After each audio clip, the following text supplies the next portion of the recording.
Hello, नमस्ते friends. अपन यहाँ bore का मॉडल पढ़ रहे थे।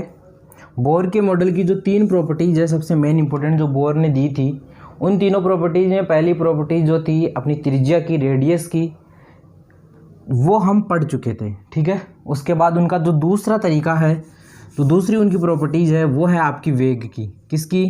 वेग की। तो आप देखिए ज़रा, वेग का एक सिंपल सा फॉर्मूला दिया था उन्होंने। इसकी डेरिवेशन आपको जेट का जो क्रैश कोर्स है उसमें इतनी देखने को नहीं मिलेगी, क्योंकि आपके डेरिवेशन से क्वेश्चन वैसे आता भी नहीं है जेट में। ये नीट, ICR, JEE लेवल में आता है, तो आपके तो आएगा भी नहीं। तो सीधा आपको फॉर्मूला याद रखना है 2.188 इंटू 10⁶ मीटर पर सेकेंड। ठीक है। इंटू ये यहाँ पर इस तरह से कर लो इसको, इंटू Z/N मीटर पर सेकेंड। ठीक है, ये वाला था। अब आपको Z पता होगा। पूरी केमिस्ट्री में मैक्सिमम जगह जहाँ पर भी आपको Z दिखे, आपको Z को हमेशा परमाणु क्रमांक एटॉमिक नंबर ही मानना है, और N उसकी कोई कक्षा होगी जो मुख्य क्वांटम संख्या को दर्शाता है। अपन बाद में बात करेंगे क्वांटम संख्या की। ठीक है। तो N इसका क्या होगा? परमाणु क्रमांक। अब आपको मैंने बताया था कि बोर की एक कमी थी, वो कमी ये थी कि ये केवल एक इलेक्ट्रॉनीय स्पीसीज के लिए लागू हुआ, और जनरली हम जानते हैं कि एक इलेक्ट्रॉन नॉर्मल कौन सी स्पीसीज में होता है? केवल हाइड्रोजन में। किसी चार्ज स्पीसीज दूसरी स्पीसीज में भी हो सकता है, जैसे आपके H+ है, इसमें भी एक इलेक्ट्रॉन है, Li+2 है, इसमें भी एक इलेक्ट्रॉन है, Be+3 है, इसमें भी एक इलेक्ट्रॉन है। तो इस तरह से किसी चार्ज स्पीसीज में भी एक इलेक्ट्रॉन हो सकता है, लेकिन जनरली किस में होता है? हाइड्रोजन में। तो मैं हाइड्रोजन Z है वो एक मान के क्वेश्चन सोल्व कर सकता हूँ, कोई सा भी, अगर उसमें किसी दूसरे एटम का नाम नहीं दिया गया है तो। ठीक है। तो देखिए, अगर हम अपन इसके वेग की बात करें, तो मैं जनरली किसी भी एक परमाणु के लिए अगर किसी एक विशेष परमाणु के लिए अगर बात करें, तो उसके अलग अलग कक्षाओं के लिए दे, तो परमाणु क्रमांक उसका क्या हो गया? स्थिर हो गया। तो मैं ये कह सकता हूँ, वेग को अगर मैं V से डिनोट करूँ तो V समानुपाती 1/n। समझ गए?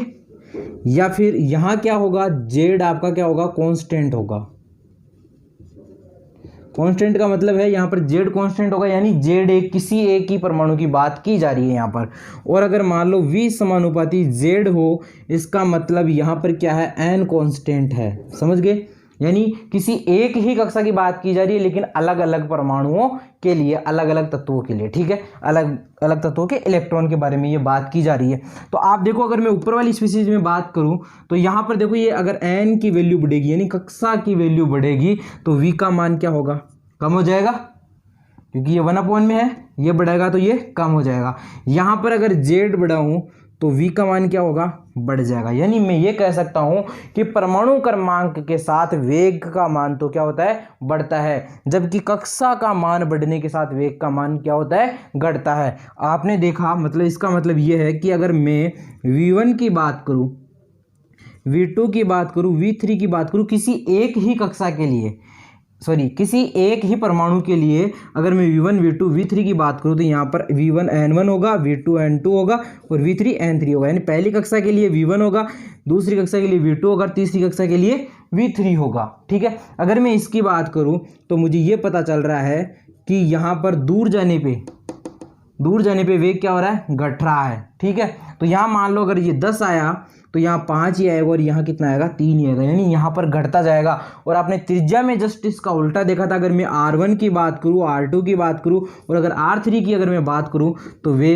त्रिज्या का मान क्या हो रहा था? दरअसल बढ़ रहा था। क्या हो रहा था? बढ़ रहा होता। यानी यहाँ पर ये उल्टा वाला क्रम चल जाएगा। यहाँ पर 3, 5 और 10, यानी इस तरफ बढ़ेगा, और इसमें इस तरफ क्या हो रहा है? घट रहा है। तो ये मैं ये कह सकता हूँ कि त्रिज्या, किसी भी परमाणु की त्रिज्या, वो नाभिक से दूर जाने पे उसकी कक्षा की त्रिज्या हमेशा क्या होती है? बढ़ती है। लेकिन उस कक्षा में उपस्थित इलेक्ट्रॉन का वेग क्या होता है? घटता है। आपके सामने प्रूव करके दिखा दिया है। किसी भी कक्षा का मान बढ़ने के साथ उस कक्षा में उपस्थित इलेक्ट्रॉन का वेग क्या होता है? घटता है। ठीक है। इसके बाद जरा देखिए, अगर आपसे कोई क्वेश्चन सीधा सा पूछ लिया जाए कि हाइड्रोजन परमाणु के लिए पहली कक्षा, दूसरी कक्षा और तीसरी कक्षा के वेग का अनुपात ज्ञात कीजिए। क्वेश्चन आपको समझ में आया? पहली कक्षा, दूसरी कक्षा और तीसरी कक्षा के लिए। तो मैं V1 निकालना स्टार्ट करता हूं। यहाँ पर 2.188 इंटू 10⁶, अगर आप इसको मीटर पर सेकंड की जगह अगर आप सेंटीमीटर पर सेकंड में बदलोगे तो मीटर, 1 मीटर बराबर कितना होता है, 1 मीटर बराबर 100 सेंटीमीटर। तो आप इसको 100 से गुणा कर देना, सेंटीमीटर में आंसर हो जाएगा आपका, ठीक है। इंटू जेड किसी हाइड्रोजन परमाणु के लिए निकाल रहा हूँ, पहली कक्षा के लिए तो 1/1, ठीक है। V2 की अगर मैं बात करूँ तो ये सेम रहेगा, इंटू 1/2 हो जाएगा, एन का मान दूसरा हो गया। V3 के लिए बात करूँ तो क्या हो जाएगा, 1/3 हो जाएगा। अब आपको यहाँ से क्या पता चल रहा है, देखो V1 अनुपात V2 अनुपात V3 की अगर मैं बात करूँ तो क्या आएगा, 1/1/2 अनुपात 1/3। अगर मैं इसको एक साधारण में अगर चेंज करना चाहूँ तो किस तरह से चेंज होगा, 3 दूनी 6, 1, 6/3/2 में चेंज हो जाएगा। ये किसका मान है, V1 V2 और V3 का। यानी पहली कक्षा में किसी एक विशेष परमाणु के लिए पहली कक्षा का वेग, दूसरी कक्षा के वेग और तीसरी कक्षा के वेग में क्या संबंध होता है, ये संबंध होता है। समझ में आया क्या। अब एक क्वेश्चन देखो, बहुत इंपॉर्टेंट क्वेश्चन है, जेड 2016 में आ चुका है, जेड 2016 में नहीं 17 में, जेड 2017 में ये क्वेश्चन आ चुका है, जेड 2017 में ये क्वेश्चन आ चुका है। पहले से बताता हूँ, देखो क्वेश्चन इस तरह से था, हाइड्रोजन परमाणु की पहली कक्षा की जो त्रिज्या है, हाइड्रोजन परमाणु की पहली कक्षा की त्रिज्या, पहली कक्षा का जो वेग है वो अक्ष मीटर पर सेकंड है। हाइड्रोजन परमाणु के लिए पहली कक्षा का जो वेग है वो अक्ष मीटर पर सेकंड है। तो हीलियम के लिए तो He+ इस तरह से लिखा हुआ था, हीलियम के लिए दूसरी कक्षा, सेकंड कक्षा के लिए वेग का मान क्या होगा, निकाल दो। हीलियम के लिए निकालता हूँ पहले से, हाइड्रोजन का आपको दे रखा है 2.188 इंटू 10⁻6 इंटू जेड। हीलियम के लिए कितना, 2 कितना हो जाएगा, 2। देखो अगर मैं हाइड्रोजन की पहली कक्षा की बात करूँ तो कितना वेग है, अक्ष है, लेकिन वो किसके बराबर है, 2.188 गुणा 10⁻6 इंटू 1/1 के बराबर था। मतलब 1/1 को तो मैं कैंसिल कर सकता हूँ, बचा कितना, ये वाला मान बचा। यहाँ पर देखो इसको इससे कैंसिल किया, कितना होगा, 1/1 हो गया, ये तो 1/1 के बराबर हो गया। और ये वैल्यू क्या इसके बराबर ही है क्या, सेम टू सेम दोनों बराबर है। तो यहाँ पर क्या हो जाएगा, VHE+ बराबर VH। समझ में आई क्या ये बात। यानी वेग हाइड्रोजन का पहली कक्षा के लिए और वेग हीलियम का दूसरी कक्षा के लिए क्या होगा, बराबर होगा। समझ में आई ये बात। इसके बाद देखो 2 प्रॉपर्टीज कंप्लीट हो गई। तीसरी प्रॉपर्टी की अगर मैं बात करूँ तो तीसरी प्रॉपर्टी थी ऊर्जा की, ठीक है। तो देखिए ऊर्जा किस तरह से होती है, ऊर्जा का जो फॉर्मूला है, ऊर्जा को इसे डिनोट करूँगा, E बराबर -13.6 इंटू Z² इलेक्ट्रॉन वोल्ट पर एटम।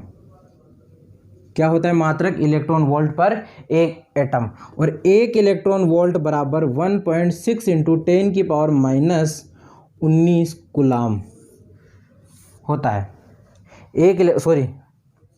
19 जूल होता है। 1 इलेक्ट्रॉन वोल्ट बराबर 1.6 इंटू 10⁻19 जूल होता है, ठीक है। इसके बाद देखो ऊर्जा का जो ये फॉर्मूला है, इसमें आपको क्या पता चल रहा है, E समानुपाती, इसको छोड़ दें, ठीक है। तो Z² माइनस में, यानी इसको अगर इसको उल्टा कर दूँ, ये ध्यान रखना मैथमेटिक्स में होता है, अगर उल्टा कर दिया जाए तो क्या होता है, चिन्ह चेंज हो जाते हैं, ठीक है। तो E समानुपाती N² भी मैं कर सकता हूँ। ये केवल समानुपाती नियतांक के लिए मैं लगा रहा हूँ, आपको कुछ समझाने के लिए। यानी आपको ये दिख रहा है E समानुपाती N² और E समानुपाती 1/Z²। प्लस की अगर बात करूँ तो देखो ये बढ़ेगा तो ये वैल्यू भी बढ़ेगी, और ये बढ़ेगा तो ये वैल्यू क्या होगी, घटेगी। यानी मैं अगर पॉजिटिव मान की बात करूँ तो कक्षा का मान बढ़ने के साथ ऊर्जा क्या होती है, बढ़ती है, और परमाणु क्रमांक का मान बढ़ने के साथ क्या होती है, ऊर्जा घटती है। ये चीज़ ये सबसे इंपॉर्टेंट है, ध्यान रखना। यानी नाभिक से दूर जाने पे n का मान बढ़ेगा, मतलब नाभिक से दूर जाएंगे, तो नाभिक से दूर जाने पे ऊर्जा का मान क्या होता है, बढ़ता है। किस तरह से बढ़ता है, देखिए ये वाला फॉर्मूला है, इसमें देखिए अगर मैं NZ²/N² की जगह अगर मैं हाइड्रोजन परमाणु के लिए ले लूँ तो ये 1 का स्क्वायर 1 हो जाएगा, पहली कक्षा के लिए 1 का स्क्वायर 1। तो E1 क्या आ जाएगा, -13.6 इंटू 1 का स्क्वायर बटे 1 का स्क्वायर, तो यही हो जाएगा 13.6 इलेक्ट्रॉन वोल्ट पर एटम लिख दूँ। ये लो E2 की अगर मैं बात करूँ तो -13.6 इंटू जेड स्क्वायर वही रहेगा ए की 1/n²। दूसरी कक्षा के लिए अगर मैं बात कर रहा हूँ 2 दूनी 4 हो जाएगा, तो कितना हो जाएगा -13.6/4 कितना हो जाएगा ये समथिंग -3.4 इलेक्ट्रॉन वोल्ट पर एटम के बराबर हो जाएगा। ठीक है। E3 की अगर मैं बात करूँ तो -13.6 इंटू 1 का स्क्वायर 1 और 3 का स्क्वायर 9। अगर इसका मैं अगर भाग दूंगा तो कितना हो जाएगा 1.51 इलेक्ट्रॉन वोल्ट पर एटम।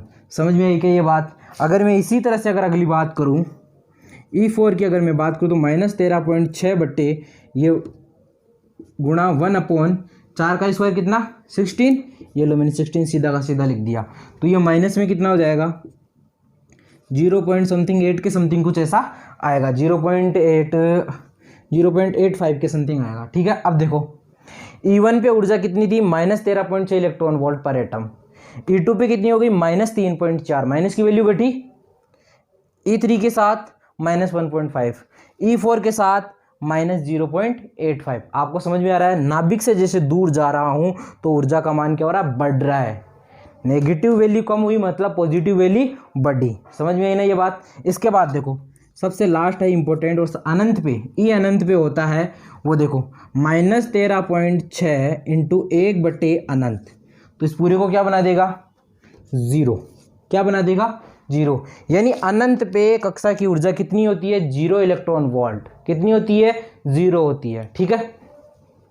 इसके बाद देखो अगर मैं इसी वैल्यू को अगर इस तरह से रखूं तो आपको एक चीज पता चल रहा है कि नाभिक से दूर जाने पे ऊर्जा का मान तो क्या हो रहा है बढ़ रहा है। लेकिन ऊर्जा अंतराल देखो अगर मैं डेल्टा E1 की बात करूं तो क्या होगा E2 - E1 होगा। अगर मैं इसको निकालना चाहूं तो E2 कितना होगा -3.4 -13.6 तो ये माइनस माइनस क्या हो जाएगा प्लस हो जाएगा -3.4 प्लस 13.6 तो कितना बच जाएगा 10.2। कितना बचेगा 10.2 बचेगा। ठीक है। अगर इसी तरह अगर मैं डेल्टा E2 निकालना चाहूँ तो क्या हो जाएगा E3 - E2 इसकी वैल्यू आएगी आपके पास 1.89 के समथिंग। कितनी आएगी 1.89। अब आप देखो यहाँ से देखो पहला डेल्टा E1 था वो 10.2 आया, दूसरा 1.89 आया। यानी नाभिक से दूर जाने पे जो आपका डेल्टा ई का मान है वो क्या होता है घटता है। ठीक है दोस्तों। बाकी बात नेक्स्ट वीडियो में करते हैं। थैंक यू वेरी मच दोस्तों।